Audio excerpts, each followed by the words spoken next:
zoning meeting on February the 27th, 2020.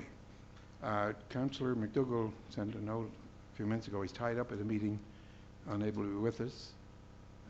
We have a quorum here. That's sufficient to go through the meeting. And Gordon McFarlane, our acting director, acting CAO and director of human resources, and our in-house lawyer. And we have Brian Harlick here running the controls. Our meeting is taped. And for the record, are we on YouTube? So we're live all over, I guess. So good evening to our viewing audience on YouTube. And we have our director, Aaron McDonald, for Tech Services, our engineer for Tech Services, and Linda from Tech Services as well. Okay. Is Kristen? Okay.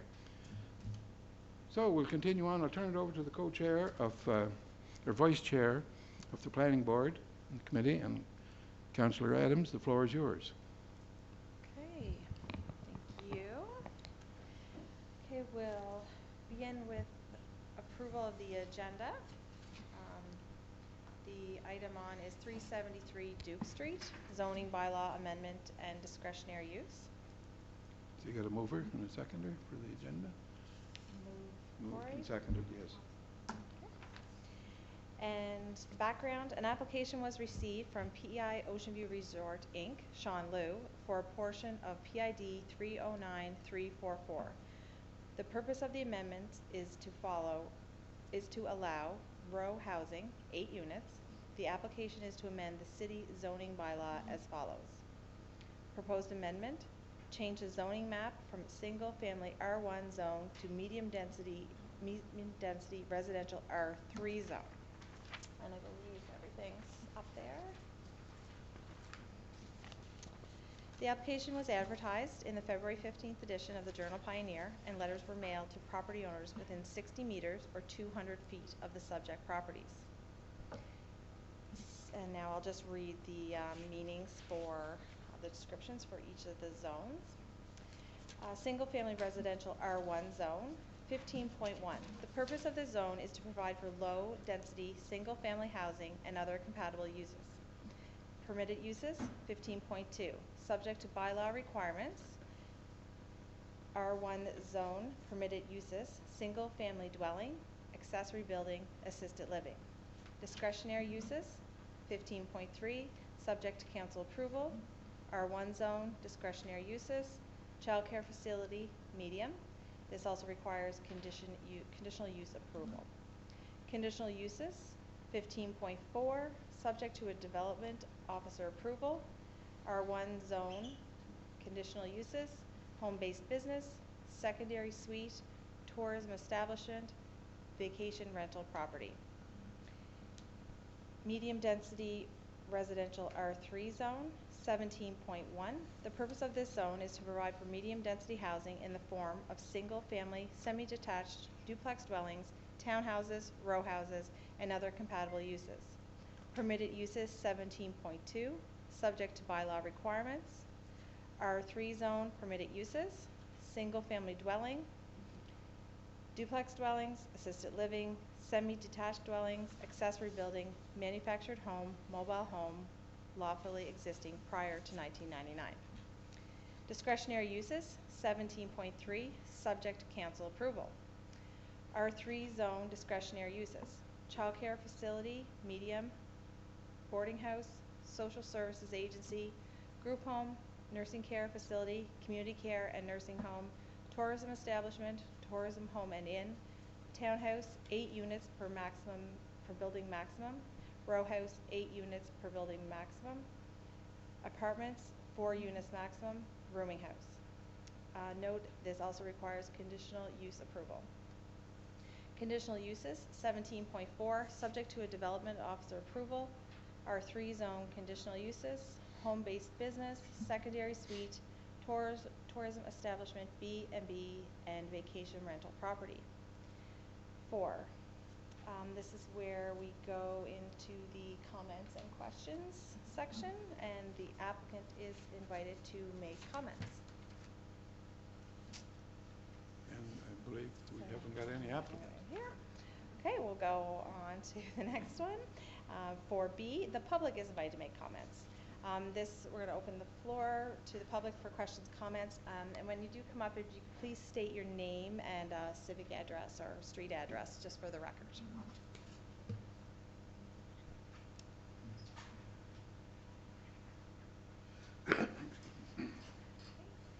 Sarah Pickle, 389 Curry Drive, myself and my husband Jason.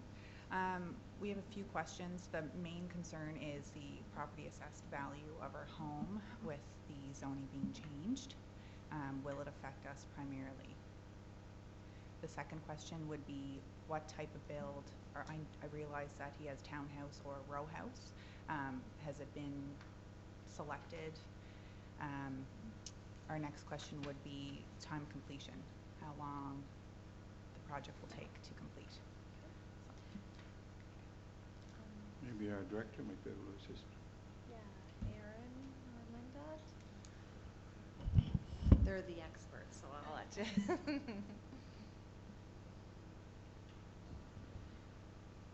We'll do a full report back to planning board on all of these questions. I can clarify that it will be a row house. A townhouse can be further subdivided. A row house can't. So these units will be one building and remain as one property. Okay. Anybody else? Is there anybody else from the public?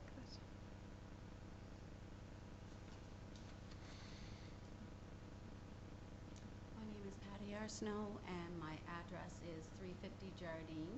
So the property is completely adjacent to my property. We purchased the property a year and a half ago as our retirement home, primarily because it was on a corner lot with a green space beside it. That is will no longer exist. The question I have is, where is the access roads going to be placed? It will primarily affect the my house for resale, and what kind of housing is it supposed to be geared towards seniors, or is it geared towards families, and what will it be higher end? Is it one level?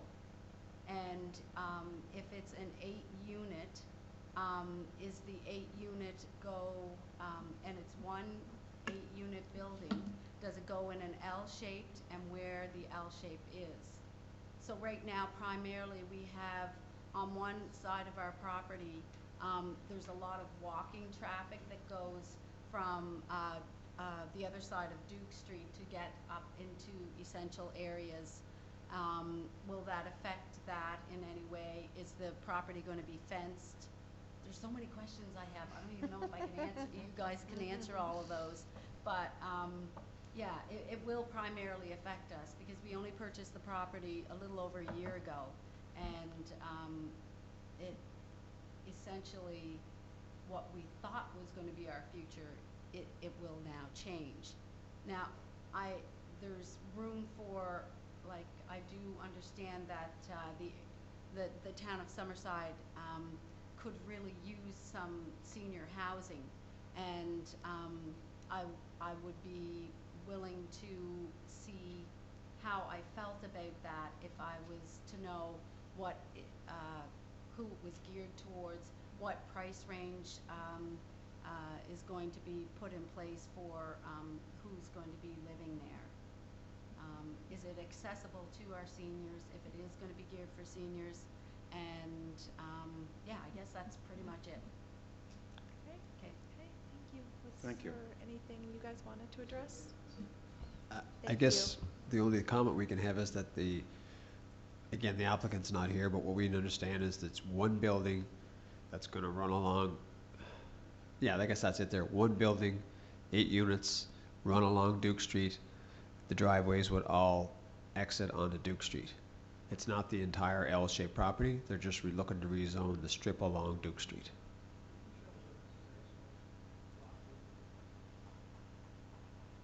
Right next to it. Yeah. And ours is on the opposite side. Which one is yours, sorry? Right here. Yeah. And mine's directly on the other side. So, Charlie. So are these properties similar to Rita McCormick, like the ones in behind? Is that like similar design? Is that what, like when I look at it, that's We'll what have to I see? verify and get a concept, but that's what we understand is one level, 8 units, all attached, like, that's what Yeah, those type of like- units yeah, are? exactly. Yes.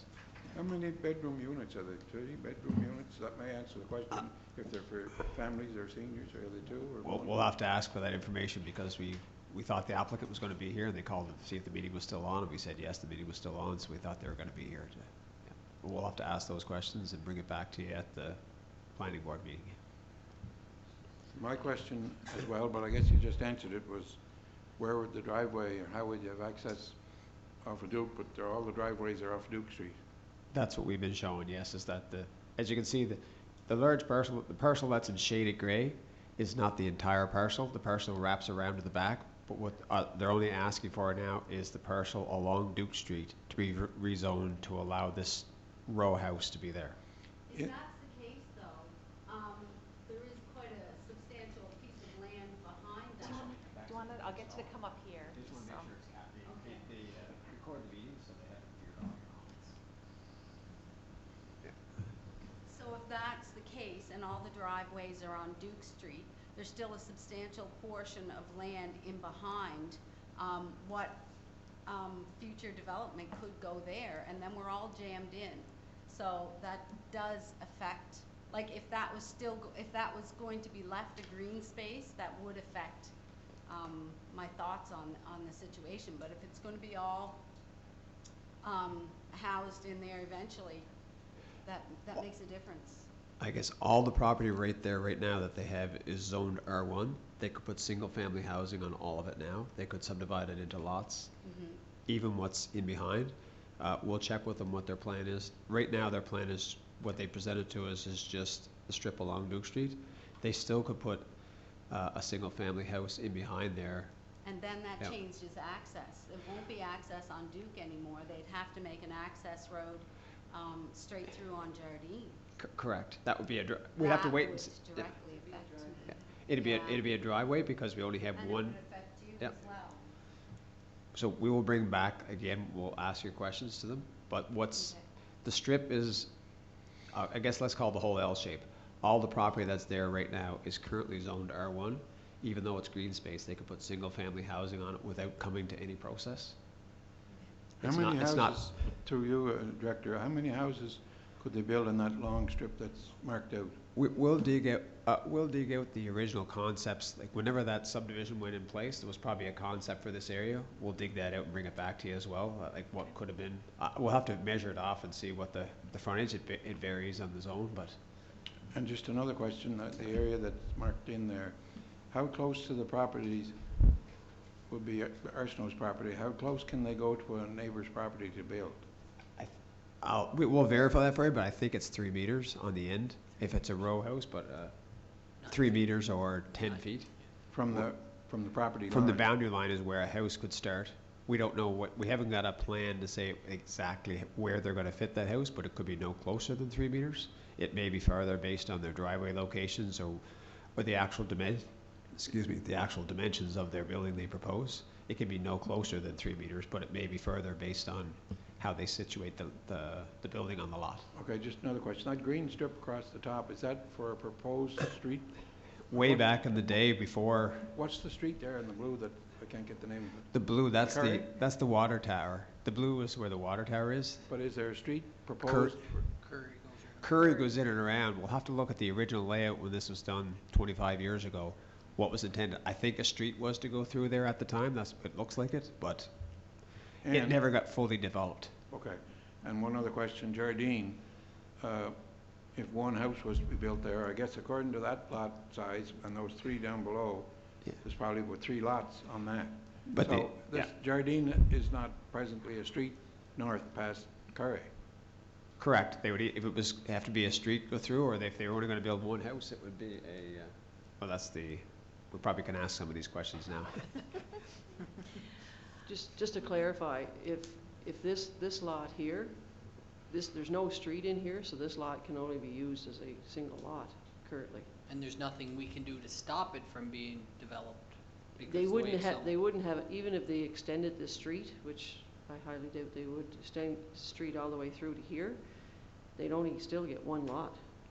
So Right. they're just gonna use a driveway, is my understanding, but Nicole was here. Nicole Maybe is further here, and in. I'll let Nicole answer that question. Okay, so the applicant is here now.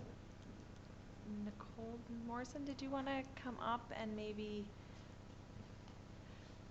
That's all right. That's all right. That's all right. So yeah, if you can just state your name and address. My name's Nicole Morrison, and I'm here to represent Sean Liu. So, Aaron. I guess I could recap for some of them. Even if you want to just recap, we explained that the property is an L-shaped property. What the developer is looking to rezone right now is only what's shaded in gray to allow an 8-unit row house. Some questions came up. I can read them off in a second. The driveway accesses were going to be off of Duke Street. They had, maybe we can just walk through them. The people asked them, they can clarify behind. One was whether it was going to be a townhouse or a row house. We said it's going to be a row house. All the units would stay as one building, not be further subdivided. Their inquiry was how it was going to affect their assessed value of their abutting properties. The two people that spoke representing them, one is the house directly to the south, and the other is the house on Curry, the two closest houses that abut the property rezoned. The second was if they had a time frame of if this went through, when the construction was to happen and when it would be completed. That was the questions for one, if you want to try and answer, and then I can shift to the other. So construction would start first thing in the spring. If it's in snow, we're hired to do the construction of it. And completion would be probably 10 months, 8 months. That was a question that Ms. Pickle had. Okay. Okay, I was going to ask that. Great. And we'll get it captured in the minutes so we can capture that. The other people had a question regarding, it was access again regarding the L-shaped property, and we explained that the driveways for the gray were going to be off of Duke Street. They asked, was the remaining property a plan for the remaining piece? The rest of the remaining parcel, we said this is all that they're rezoning at the time. I don't know if you have anything to share on the remaining parcel of his plan, or? He doesn't really have a plan except for he may just amend it to his own parcel, which is there, and build a garage on it. We explained that right now the property that's remaining is zoned R1, and even the parcel that is gray, even though it's been vacant for years, people as of right now could build single-family housing. We said we would have to, a question was asked how many could be built. We'll dig out the old concept from probably 30 years ago when the subject, just to see what it is, because another question was the strip that was at the top, that looked like that was a road to be built or divided off. We'll dig out the old plan and bring that back to planning board. If he doesn't build the garage and amend it to his own property, he will put a driveway in and build a single dwelling at the back. And again, that question would be a driveway off of Jardine. Jardine, yeah.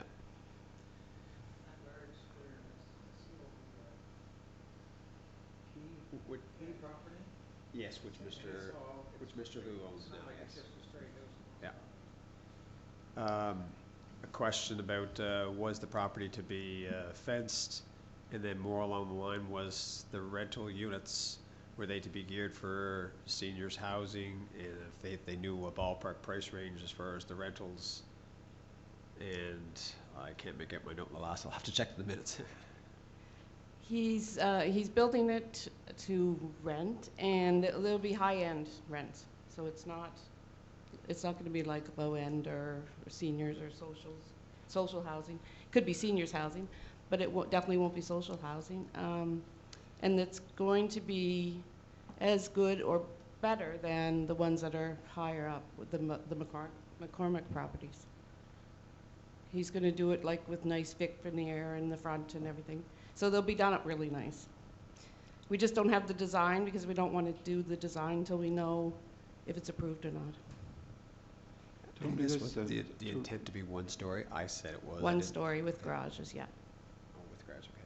so the property right across the street from the top of that is R, what, it would be R4? Yeah. The one across the street, across Duke Street. That was the, I'm not sure, Scott Core Construction built a number of units in there, I think, for assisted living. Assisted living. I'm not sure there's a number of buildings around there. That's why it's R4.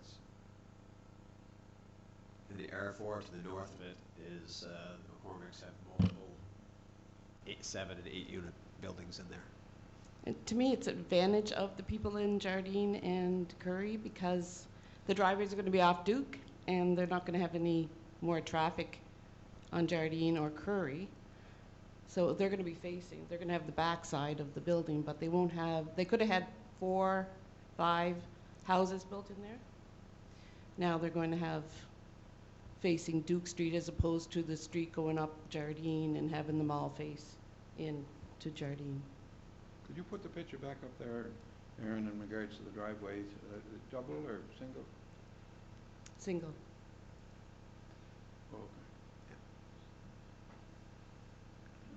Okay. And the other comment that we had was asked, how close the building could be to the boundary line, and we said it's 10 feet or 3 meters. That wouldn't be, if that's the minimum it could be, we wouldn't know for sure until you finalize the building layout versus the whole lot and how you're gonna center it, or whether it's centered or not.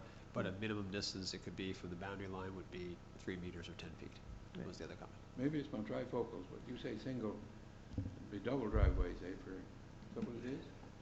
Yes, yeah, they're double. A single car garage, but they're 2 together. Yeah. Yeah, okay. Yeah, the That- same, that- same as the McCormick's, only, The garages are together. yeah. Garage? I thought as you well? meant the driveway for each unit. Each unit would have a garage? Yes.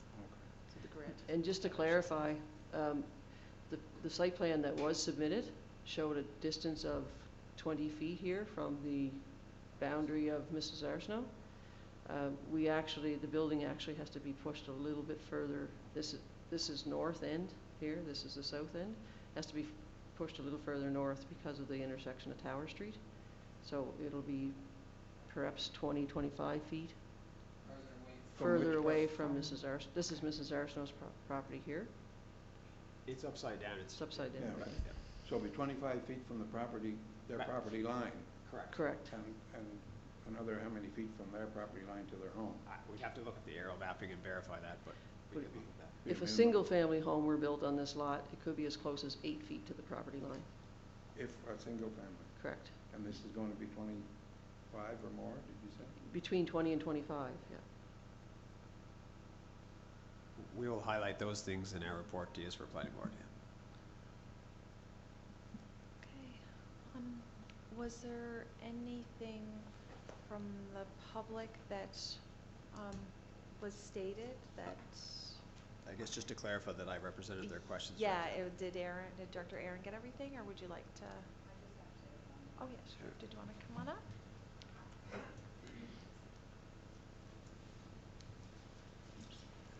So when the construction is under works, we have young children, and there's quite a few other young children in the subdivision. Is Fitz and Snow going to be responsible for blocking off that portion of construction? So we don't have to worry about the kids' safety.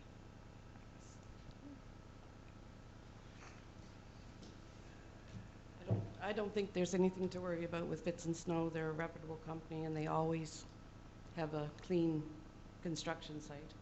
And they'll have some kind of fencing up, I'm sure, around the property. There's an option of a construction, sometimes it's like an orange 4-foot fence that's sometimes used on siting if there's an issue, and they just put it in temporary place to surround the perimeter if that's deemed. Like a snow fence type of thing? That's it. And sometimes they use it to delineate their boundary. The services that be connecting into water and sewer would be on Duke Street. Yes. Correct. He's going to have an engineer do that design for him as soon as he knows if he's able to build.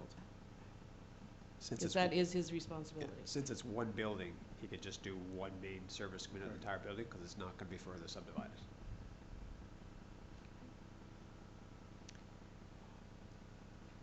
Okay. Was there anything else? Maybe we'll just go, we were just had opened it up to the public, so maybe we'll just see if there's anybody else in the gallery that had any questions, and then, yes, I'll just get you to state your name and address. Jason Pickle, 389 Curry Drive. We're just wondering, the utility poles run up Jardine, like in the grassed area right now, so we're wondering if those will be removed, As part of a, construction. as part of the development, we would circulate, just like if they mentioned water and sewer, we would circulate it to the electric utility. We saw those in the aerial mapping as well, and that's why we think the layout was originally for a street to go up there, which is why the power went along that route.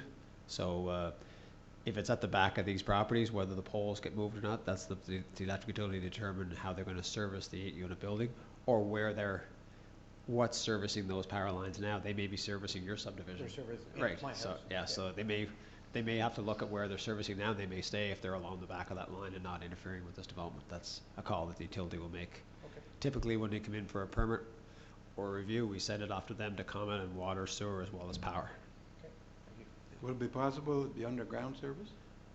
It may, but the existing power is overhead there now. Right. What the gentleman's mentioning is at the very right-hand back of that gray strip, we'll show you at the meeting, there's a power line up there now, which we assume went in when the whole subdivision was laid out 30 years ago, although this last part didn't get built.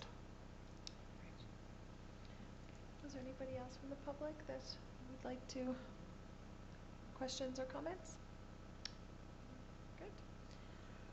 Okay, So we'll just do a quick explanation of the process. In order to process a zoning bylaw amendment, the following steps are required. Firstly, the zoning bylaw amendment is read a first time and declared as read at a first council meeting. Secondly, the zoning bylaw amendment is referred to planning board for review and recommendation.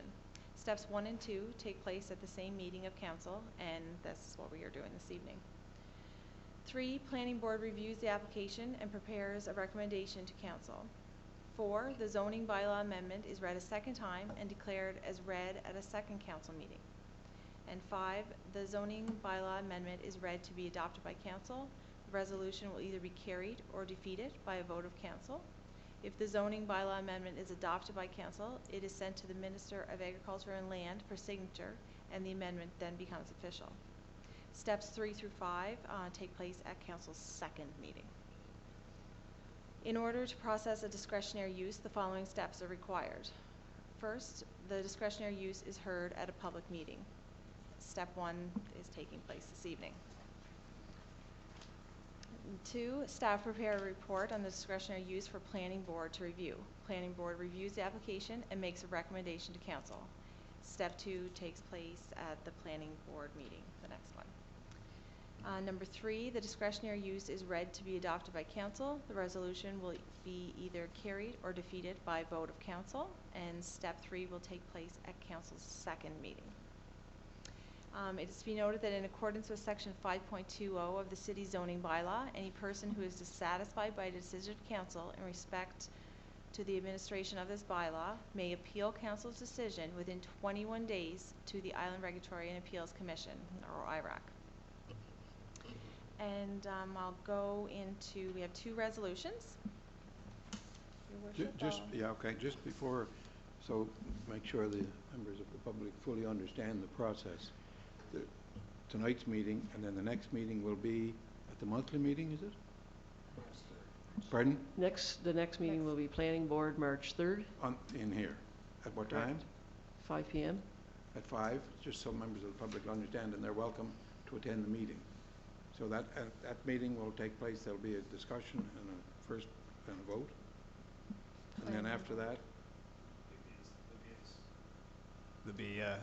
Staff will present the finding and answer those questions and provide a report. The planning board will make a recommendation to move that forward to a full discussion at the next monthly council meeting, and the date of that is March 16th, at 6:30 here. 6:30, yes. Just for the members of the public, through you, Madam Chair, that when this meeting is adjourned, if they want to come to the staff and just make notes of Right. the dates and times. This is So- meeting number 1. Meeting number 2 is March 3rd, Third and meeting at number 5. 3 is March 16th. at 6:30. Right, yeah, but we'll be all getting notices of that here, but Yep. members of the public, if you could make notes for them when they leave here, they know when the meetings will be held and the time and all of that. Thank you. So the floor is still yours, Madam Chair. Okay, we'll go into resolution COS 20-016. This is moved by myself, seconded by Councillor Snow. Whereas an application was received from PEI Ocean View Resort, Sean Liu, for a zoning amendment for a portion PID 309344 from single-family residential R1 zone to medium-density residential R3 zone under the City of Summerside zoning bylaw.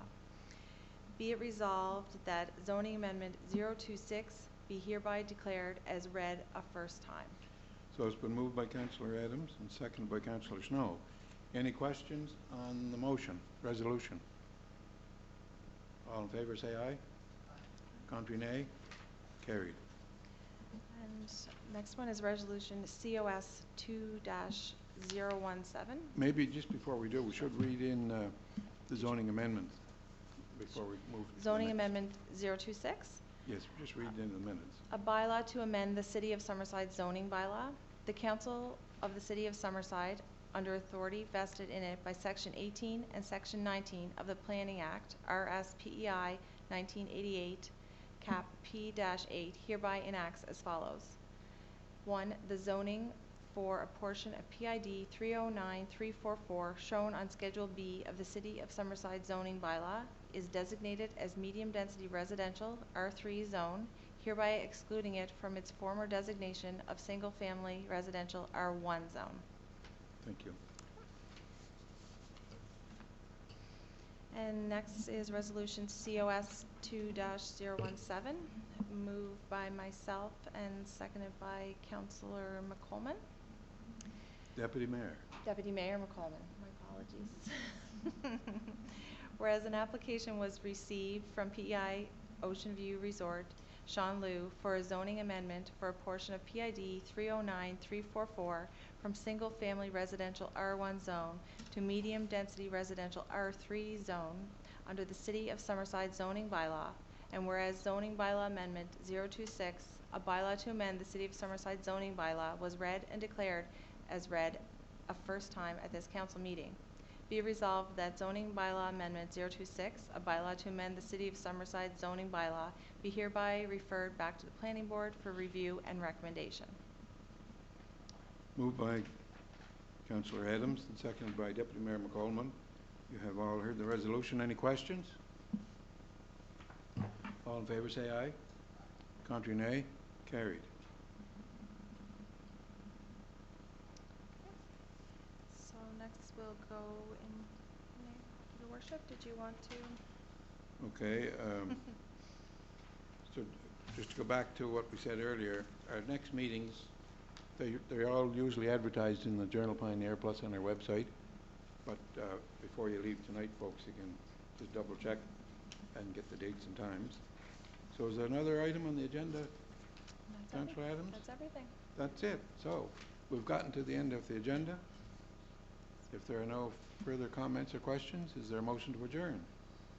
Moved by Councillor Adams and seconded by Councillor Snow. Thank you very much.